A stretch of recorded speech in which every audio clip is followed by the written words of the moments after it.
We're following two big stories here on WRAL News at noon. Showers moving into our area and potentially severe storms make today a WRAL weather alert day. I'm counting out 2 rounds of rain for us and what could keep the storms from being as strong. Search for a Cary mom. Authorities in Grenada reveal new information in the investigation into Liz Waddell's disappearance. What police are saying about the timeline of the last day she was seen. Possible voting changes. State Senate Republicans are debating a sweeping elections bill. What it could mean for you when you go to the polls. We are following several big stories today. About an hour before this newscast, we got an update on the search for missing Cary mom Liz Waddell. We'll have a live report on that development in just a moment. Good afternoon, everyone. I'm Renee Chu. And I'm Chris Levigan. Thank you so much for joining us. Now, before we dive into all that information, it is a WRAL Weather Alert Day, and we have team coverage of the rain that is moving into our area right now. Meteorologist Elizabeth Gardner is in the WRAL Severe Weather Center. Elizabeth, give us a look at what could be 2 rounds of rain and storms today. We're starting with round 1 now beginning to move into parts of our viewing area. You can see it's coming from the northwest, headed southeast. There's a cold front that's back to our northwest that is firing up this line. It has a history of producing at least a few severe thunderstorm warnings and even a tornado warning in parts of West Virginia. Right now, we're seeing heavy rain falling in Roxborough, along with some lightning, but nothing is severe here. We'll continue to move down the line, and right here is Hillsborough. So we're just beginning to see the rain moving into Hillsborough. Next up, Chapel Hill, Durham, and of course along the I-85 corridor before it rolls right across Wake County as well. This is a look at Roxborough, and you can see it is pouring. A really heavy rain coming down there in Roxborough right now, but nothing is severe. Here's a look at the front itself. What's happening right now is line number 1 moving through.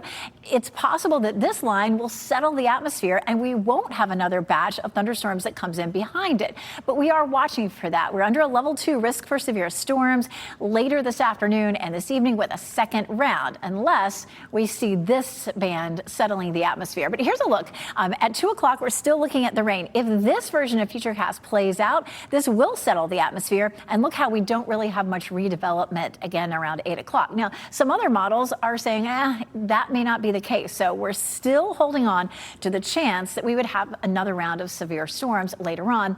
Keep checking back. And of course, we'll be talking about it. Right here in Hillsborough is where Flynn Snyder is in the storm tracker, about to head into some of that really heavy rain. Flynn, just a minute ago, I saw some sprinkles. Is it starting to get any heavier? Yeah, Elizabeth, the rain has started to pick up here. We just got off of 40 West. We're now on 85 headed towards Durham. We'll give you a look out our window now. You can see some of those rain droplets now falling on the windshield. Our wipers are now going right now. We expect to be encountering some rain here. We will continue to follow it as it approaches the area of Durham, portions of Raleigh as well, and follow it back towards Wake County. The further west we drive, we started to just encounter that rain, increasing cloud cover, darkening skies the further west we've gone. Right now, as that rain intensifies, the pavement is starting to get a little wet. We do see normal speeds, drive times still, drivers driving pretty normally as they typically would. However, the rain is starting to pick up, so you might have to contend with that if you are in the western portions of the viewing area. We will continue to track these conditions for now that we're live in the storm tracker heading towards Durham. Flint Snyder, WRAL News. I'm Laura Levine here in the WRAL Live Center, and all of the recent rain that we have experienced in the last week making some major improvements to our drought. Today, the U.S. Army Corps of Engineers released new information about Raleigh's main drinking water source. It rose more than 2 feet over the past week alone. A major development again in all of this. The lake's water supply went from 66% full last week to now 84% full. And the last time the lake was at this level was back in mid-April. Significant update in that regard, Laura. Well, you can stay on top of the changing weather conditions and the traffic issues across the viewing area. Download the WRAL weather app and turn on your notifications, and that way you get customized weather alerts.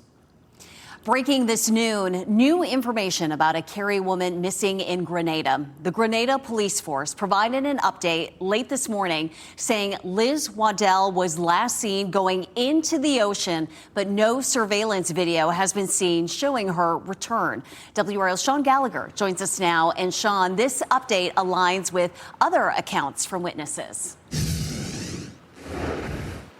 Yeah, that's right, Renee. We did see a local report from Grenada that a witness on a jet ski apparently saw Waddell far out in the ocean swimming, even communicating with her. But Grenada police, like you said, say that there is no surveillance footage showing Waddell returning from that swim. Now, here's the latest timeline that we know about her experience there in Grenada. Waddell and a friend stayed on the western side of the island, then after 10 days continued their trip on the southern side. Last Wednesday, surveillance footage showed Waddell walking out onto a jetty before noon. She gets into the water around 11:51 and is last seen on surveillance around 12:04 swimming.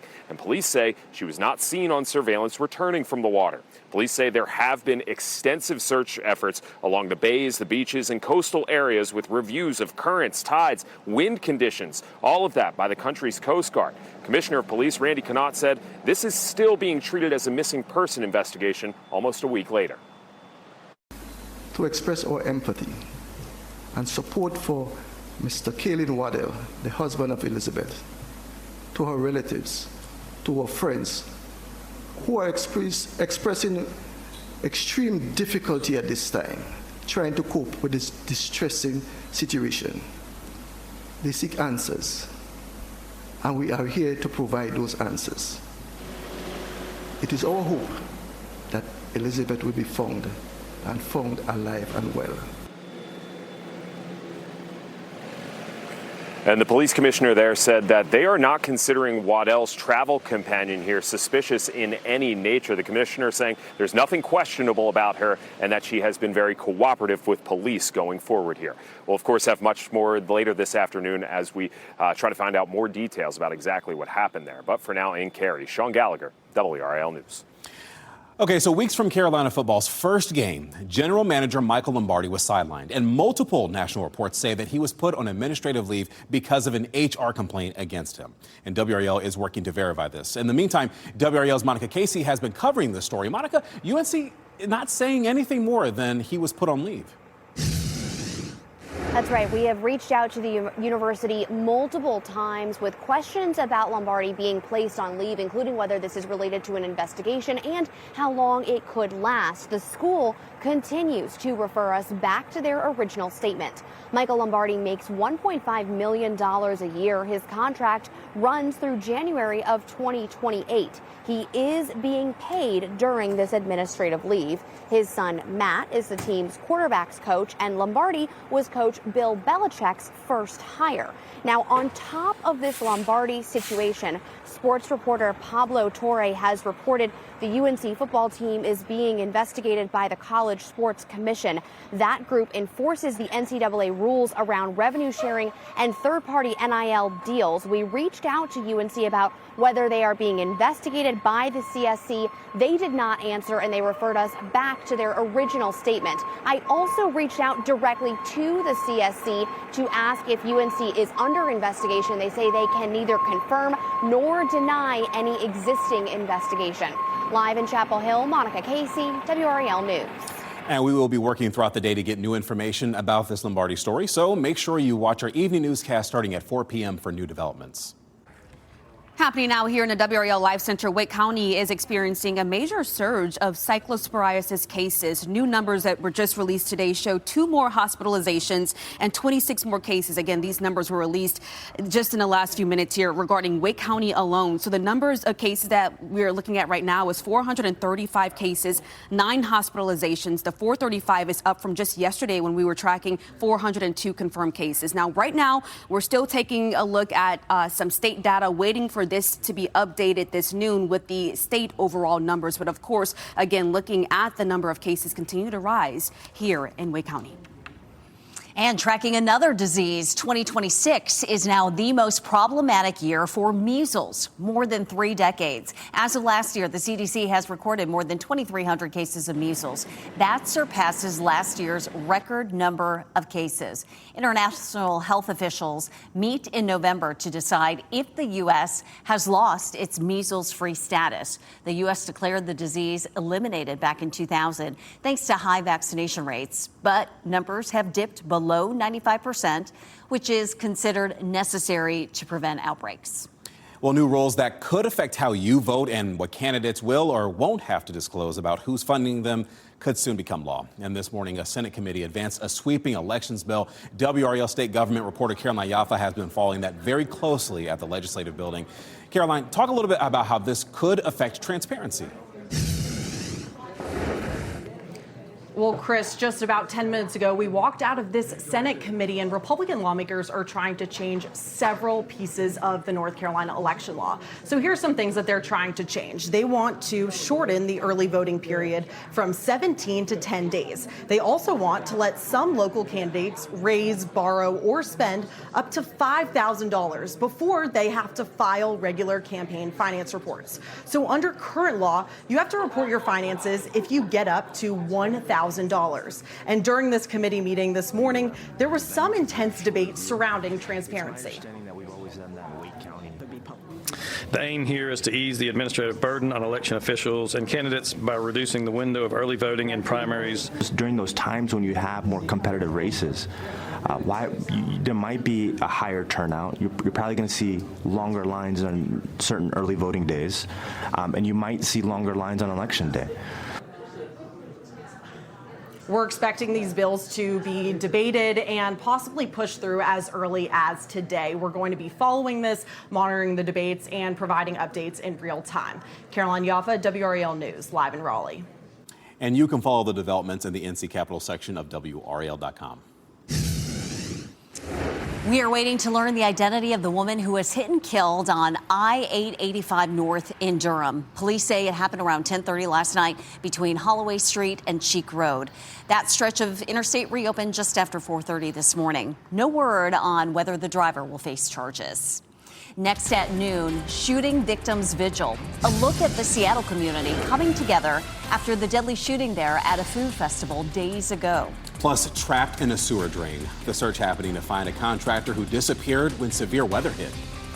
And we've sent the WRAL Storm Tracker out on this WRAL Weather Alert Day. It is navigating I-85 in Durham right now. As you can see, no rain there yet, but it is on the way. A look at the conditions as our next weather maker approaches.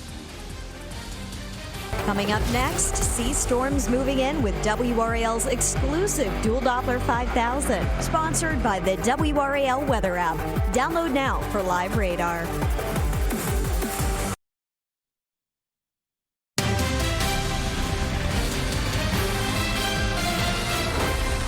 New video shows the moment a 15-year-old was taken into custody after that deadly shooting at a Seattle food festival. The teen appeared in court yesterday. He was ordered to remain in the custody of Children and Family Justice Center. A 19-year-old died of his injuries, and a third person is still on the run. Last night, the community gathered to remember the victims and demand action to prevent another deadly shooting. Madeline Carter reports. We could just have a moment of silence.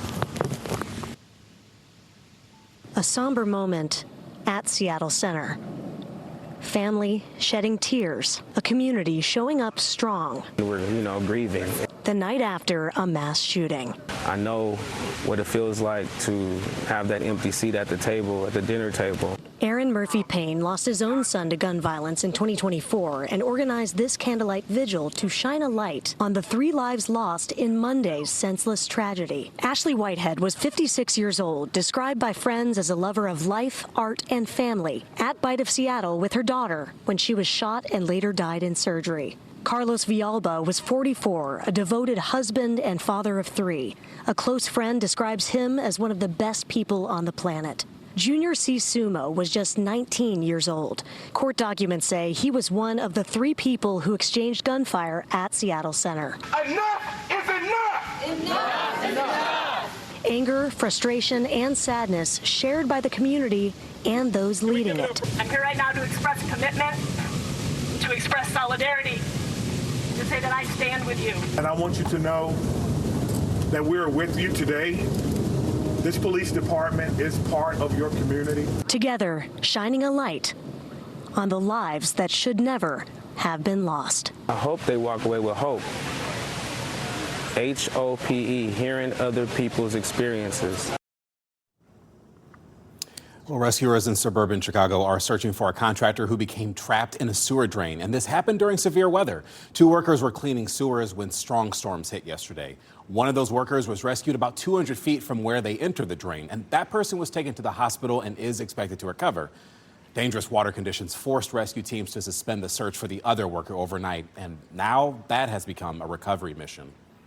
Over in Appleton, Wisconsin, look at this. Goodness gracious, the emergency response after these severe storms. Appleton is about 30 miles northeast of Green Bay, and the National Weather Service says a tornado snapped power lines and toppled trees onto the roads. You can see the aftermath right here. The mayor says the city's immediate focus is helping residents in need before moving to clearing fallen trees and storm debris. July has brought us much needed rain, but it has also brought severe weather. Most days this month have been outlooked for severe storms. Meteorologist Chris Michaels dove into the data to see how often these severe risks have verified. So far this month, all the risks that we've had have been level 1 or level 2, according to NOAA Storm Prediction Center, meaning that severe weather in those outlooked areas would either be isolated or scattered, with scattered just meaning slightly more coverage than your isolated storms. 18 of 28 days so far this July have been outlooked for severe weather. 9 of those 18 days, not including today, have been a level 2 risk. So I looked at those 9 days and calculated how many storm damage reports we had in the area. It was 159. That's an average of about 18 storm reports per level 2 risk day. But there were 3 of those 9 days in which we had a level 2 risk in which nothing happened. And we're hoping that's the case as we go through the rest of the day today, assuming that some midday and early afternoon showers can cool and stabilize the atmosphere. That could limit our severe weather chance heading deeper into the afternoon. All the more reason to stay up to date on the latest with the free WRAL weather app. And as Chris said, we will see if this level 2 risk pans out today. We can tell you that already there's heavy rain coming down in parts of the viewing area, Elizabeth. There is. So this front is going to deliver some rain to us. It's just going to be interesting to see if we get the 1-2 punch or not. We do have a severe storm that just popped up north of North Carolina, right there on the Virginia line, but that's well west of us. This particular line of storms also produced a tornado warning, but way up into West Virginia. Nothing like that happening right now. The leading edge of the rain is about to cross I-85, and it will continue to move eastward. And we're counting on it continuing to hold together, but it does look like it's starting to break up just a little bit. If we can get rain spread across our area and it can last for a little while, that should cool and settle the atmosphere, just like Chris was explaining. So we'll be watching for that, certainly. You can see Hillsborough is seeing some showers. The rain's now starting to move over into northern Durham County, about to pass through Durham and Creedmoor, and eventually on through Wake County as well. And some of this up to the north has been fairly heavy, but the southern part of this band just hasn't been quite as heavy. Some real heavy rain moved through from Roxborough on up to the northern part of Granville County. Right here along the Durham County, Orange County line is right where Flynn is right now in the storm tracker. We're going to take a look at the picture there, and it looks like on the radar is seeing that rain picking up in intensity. It looks a little heavier on the radar than it does there on the windshield. So that's actually good news for people who are out driving. It looks like it may be fairly light as it moves through the triangle, but on the flip side, that may mean that we end up with a better chance of some severe storms later on. We do still have that level 2 risk for severe storms for later on this afternoon and evening. The main threat is wind damage, but we do have a secondary threat of tornadoes. It would be a lower risk, but certainly worth watching. There's a look at that severe threat. It covers almost the entire state, and we'll walk through Futurecast again. Notice how Futurecast here really starts to die down some of that rain by 2 o'clock. And if that happens, we may end up with a better chance of that second line coming in. So here's 5 o'clock, and there it is. There's that second line of storms. Notice where most of that is. It's really from the triangle area westward until we get till, say, 9 or 10, and then it begins to slide eastward across the area. Here's a live look at Chapel Hill. We're definitely seeing some great big raindrops. So look at this. It is not bothering anyone who is crossing the street there at Columbia Street here, and and Franklin Street, but it looks like the raindrops are really big here on the camera. 81 is the temperature. Our dew point is 72, and our temperature this afternoon likely to end up somewhere between the mid 80s and near 90, just depending on whether or not you end up in the rain. Once all this moves out tomorrow, we're going to see a nice little drop in our humidity. Temperatures will be in the mid to upper 80s, and watch it. We go from tropical and steamy down to tolerable, maybe even close to comfy for Wednesday, Thursday, and Friday before we see the moisture returning again, and we have a chance Sunday and Monday. We're going to take another look at the rainfall, kind of be tracking it all the way through the noon hour to let you know if it looks like it's weakening. If it continues to weaken, it does bump up our chance for those severe storms. Happening now here in the WRAL Live Center, we're following the latest out of the devastation in Japan after a 7.1 magnitude earthquake hit the southern part of Japan. I want to go ahead and show you some of this video that we're seeing. This is of a mall where now dozens of people are believed to be dead after an explosion that happened here following that earthquake. Just look at some of the damage here. Police say 20 to 30 mall employees could not be reached. Many customers were able to get out, but right now they're trying to determine if people were still stuck inside. Police say quite a few people are believed to have been killed. So, of course, we'll stay on top of the latest out of Japan. All right, thank you for following that for us, Laura. Time right now is 12:21, and we're talking about a bug battle. Some Wake County mosquitoes are becoming resistant to insecticides. So, new at 5, what's changing and what experts say works best now? Plus, paying up. Some kids are helping to cover the cost of back-to-school shopping. Tonight at 5:30, why more families are splitting the bill.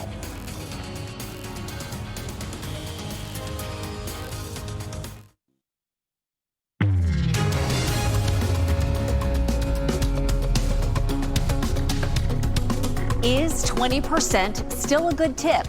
In a tough economy, what are people willing to give for gratuity? 5 on your side's Keely Arthur shows us the results of a new study showing diners are being more cautious with their hard-earned dollars. For many consumers, tipping fatigue is real, and technology can turn nearly every transaction into a math problem. So what are people tipping these days? Restaurant technology company Toast tracked credit card and digital payments at roughly 171,000 tip-enabled restaurants on its platform in the first quarter. Cash tips were not included. The average tip across all transactions was about 18.8%, but it varied depending on the type of restaurant.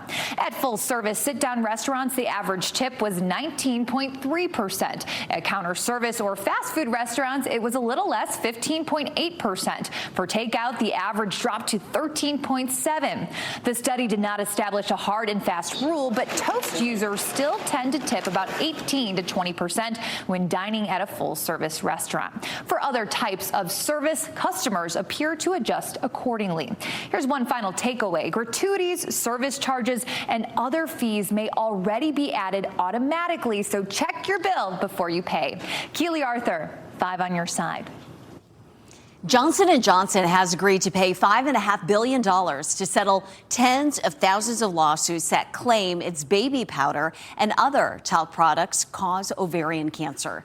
The landmark deal could end a legal battle that has dogged the company for a decade. The settlement must be accepted by 95% of the plaintiffs before it becomes final. The FAA says seats on hundreds of Boeing jets may require inspections, and this is in case they were incorrectly installed and needed to be fixed. Now, specifically, this is for 737 MAX jets. The FAA says it received a report that some seats were not correctly installed, and that could cause them to come off the tracks if there's turbulence or even an emergency landing. If not addressed, the seats could injure passengers and the crew members during an emergency landing, and they could even block the aisle and slow an evacuation. Coming up after the break, rain in the area. The WRAL Storm Tracker is monitoring wet roads in the Triangle. This is a look at conditions on I-85 north near Hillsborough, and the rain is really coming down there. We'll have a live report from Flynn Snyder at the top of our next half hour. And GPS offers location services right at our fingertips, but experts say it could be used against us. The work underway to create a reliable backup. Oh, and here are your winning NC Education lottery numbers for Monday, July 27th.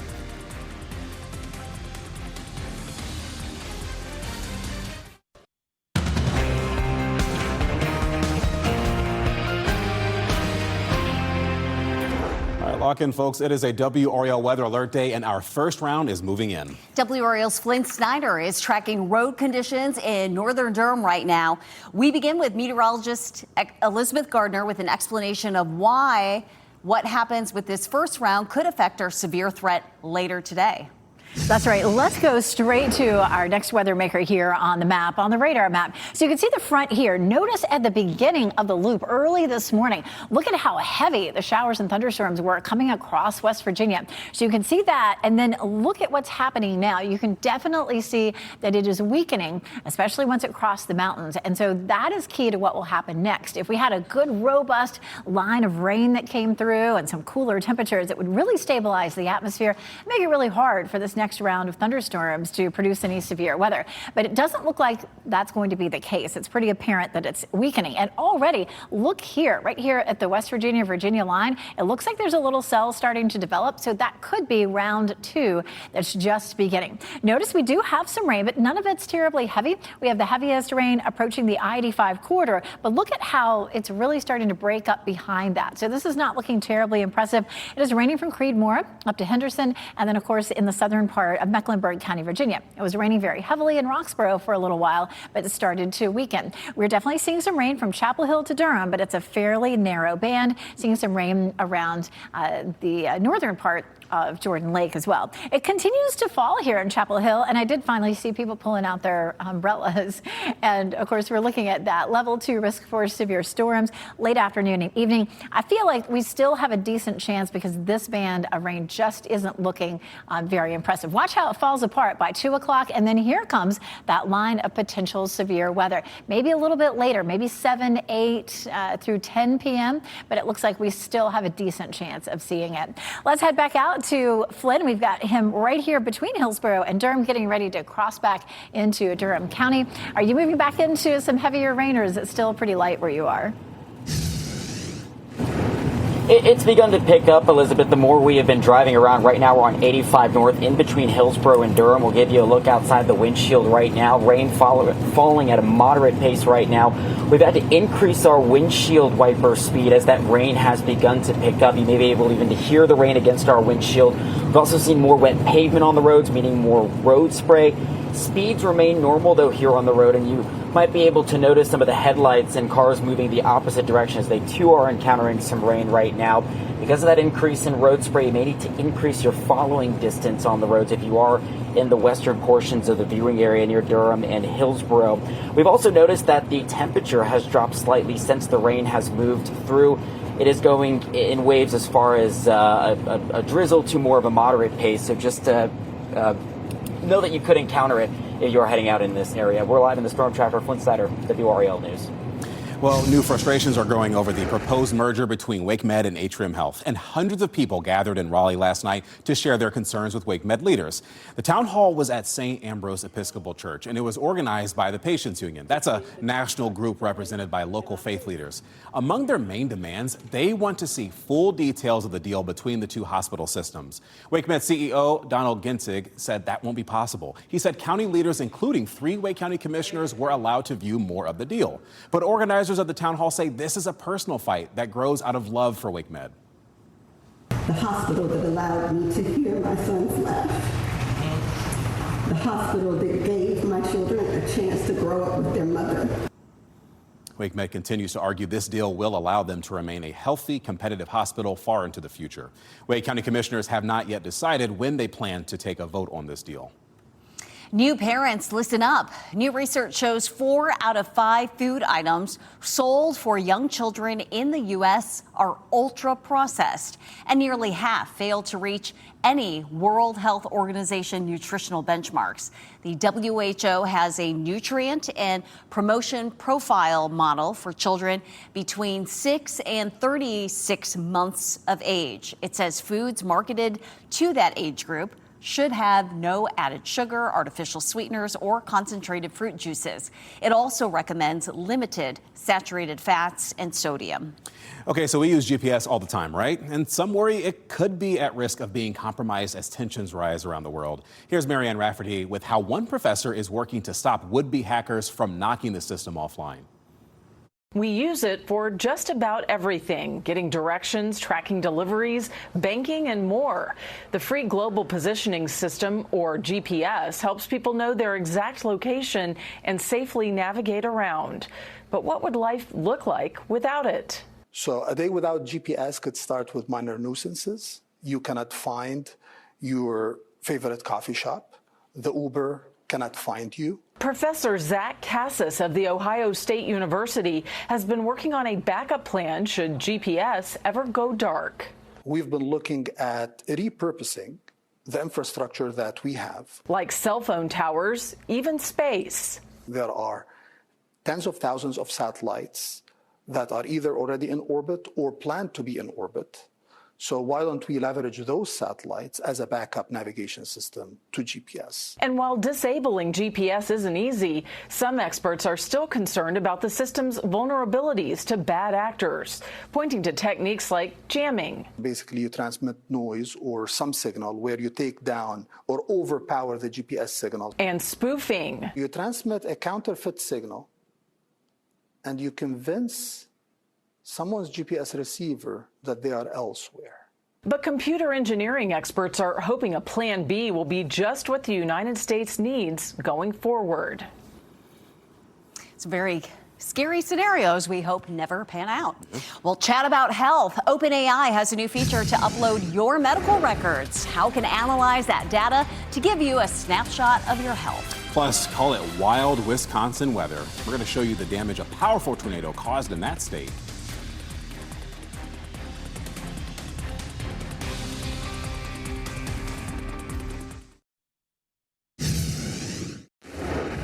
One of the most influential tech companies in the world turns 50. Cary-based SAS helped transform North Carolina into a hub of innovation. In an exclusive interview with WRAL, founder and CEO Jim Goodnight looks back at how it all began and what he believes the future holds. What's ahead for SAS? Well, we are adding right now a lot of generative AI features to SAS to, when we find a money laundering situation, we will then use AI to explain exactly what we found. We don't use AI to produce answers, but we use it to try to explain the answers. Jim Goodnight explains how the employee benefits pioneered by SAS are now industry standard. You can watch the full interview when WRAL presents SAS at 50. Airs tomorrow night at 7:30 on WRAL. OpenAI is unveiling a new feature for the AI platform as the company has rolled out Health in ChatGPT. Basically, users in the U.S. can now connect their Apple Health account and certain medical records to this program. It lets the AI monitor and summarize the data, analyze and track test results, and more. And the feature is to help the AI consider information such as medications, lab results, recent doctor's visits, and sleep patterns. OpenAI says medical records and Apple Health info are not used to train its foundation models or even target ads. Rough water rescue. You're going to hear from the man who recorded a teenage lifeguard saving a young swimmer from a dangerous outcome. Plus, a rogue rodent captures the top spot on the highlight reel. How the grounds crew at Comerica Park in Detroit finally caught the squirrel.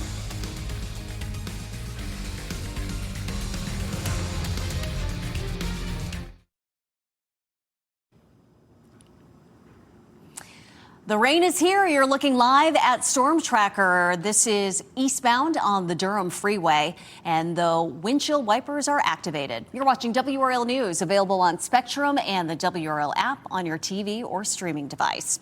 Lifeguards in Santa Cruz, California are urging people to know their limits as they visit local beaches. A 16-year-old lifeguard rescued a 10-year-old boy from massive waves. Chris Sanchez spoke with the man who recorded the dramatic rescue that has now gone viral.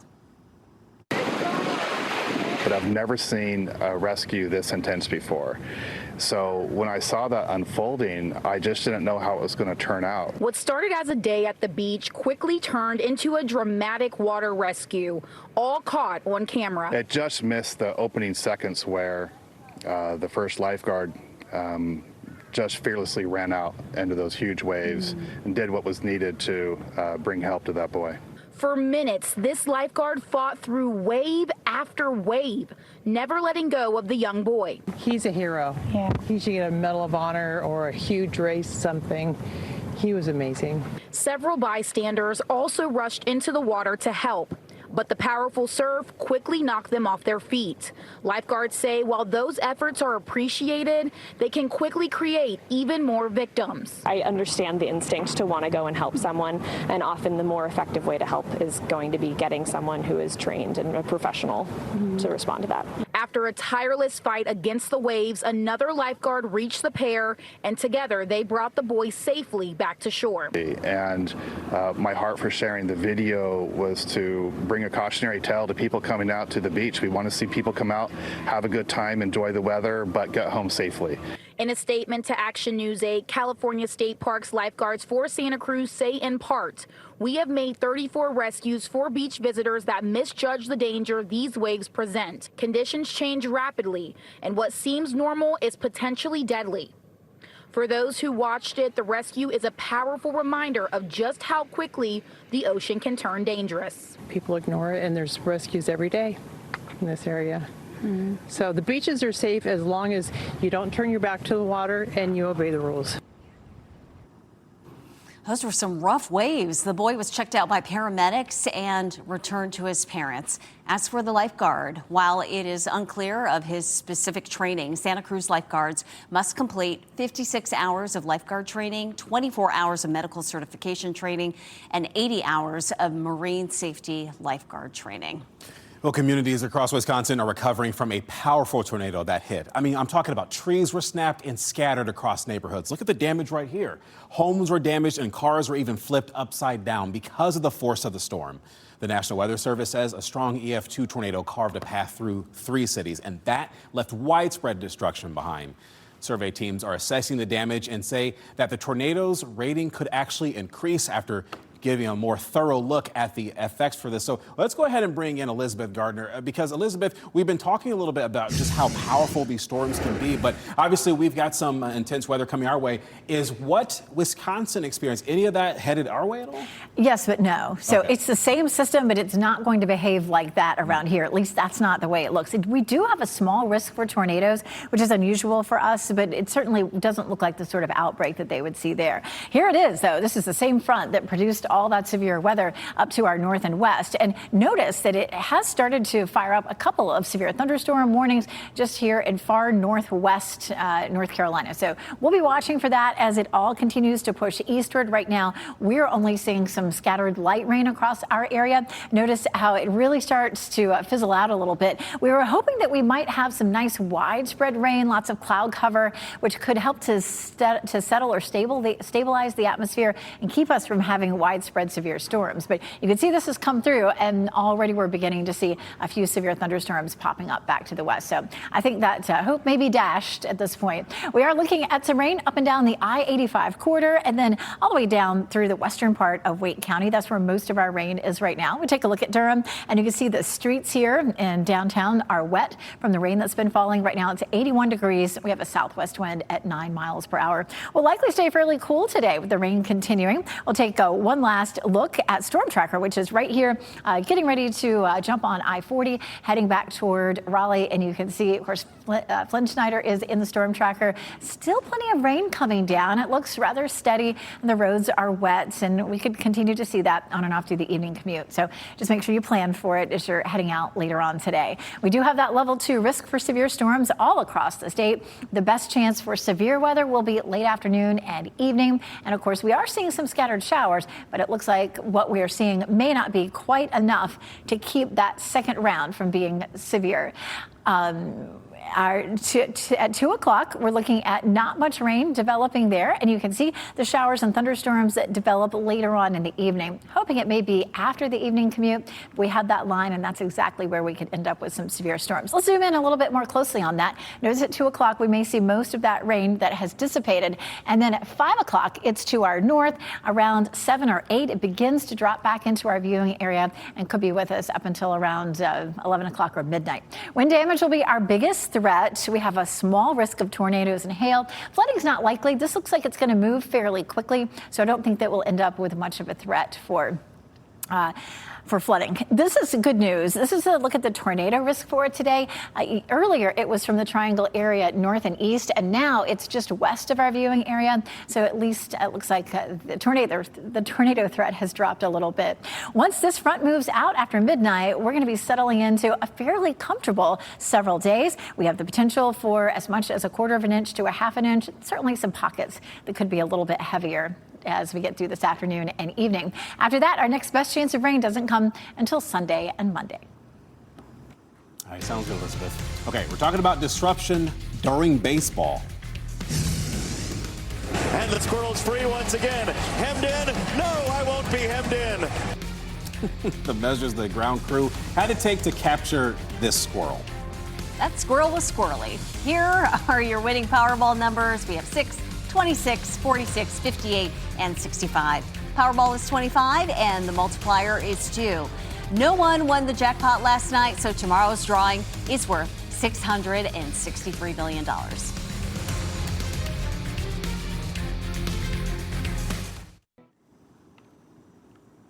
As we wrap things up, here's a look at a few of the headlines we're following today. Well, new in the last couple of hours, Grenada police gave an update on the search for a Cary woman missing in the Caribbean. Liz Waddell was with a friend on vacation when she vanished. A local resort said a witness on a jet ski saw Waddell swimming far from the shore, but today police say there's no video footage showing her returning. There has been an extensive search that's been going on in the bays, the beaches, and the coastal areas. And the police there also say this is still being treated as a missing person investigation. Major improvements in our lake levels thanks to recent heavy rainfall. Officials say Falls Lake, Raleigh's main drinking water source, rose more than 2 feet in the past week alone. The lake's water supply went from 66% full last week to 84%. How about that? The last time the lake was at this level was back in mid-April, right before the city of Raleigh implemented stage 1 water restrictions. So improvement there. Well, looks like cyclospora numbers are up again in Wake County. More than 24 new cases were reported today, which brings the total to 435 countywide. 2 more hospitalizations were also reported, and that brings the total to 9. We're still waiting, though, for state health leaders to release new numbers. Right now, more than 500 cases are reported across North Carolina. All right, so you got to look at this. It is the baseball play-by-play you did not know you needed. Trying to go between the legs, and eventually he gets away again and hops through the towel and hops through another towel. The force field is activated. Towels can't stop him, or maybe they can. Well, the fans there seem to enjoy that unscheduled intermission. The Tigers mascot Paws even put up a sign, "Free the squirrel." But fortunately, the Tigers fell to the Orioles 8-5, losing their 3rd consecutive game. But I don't know, man, like having the little squirrel in the field, that puts a little less pain into the losing. Great job by the commentators, though, right? Who knew that they would have to broadcast play-by-play for a squirrel? Our pet of the day comes to us from Triangle Beagle Rescue. Gracie is a lovable adult beagle with a playful personality and an affectionate heart. She loves people, enjoys carrying her favorite plush toys around the house, and is happiest spending time with her family. Gracie is house-trained and always ready for cuddles. To learn more about adopting Gracie, go to trybeagles.org. NBC News Daily is next on WRAL. Your next local news update in 30 minutes. And as always, you can get breaking news updates as well as your latest traffic and weather reports on our WRAL News app. Hope you have a blessed day today.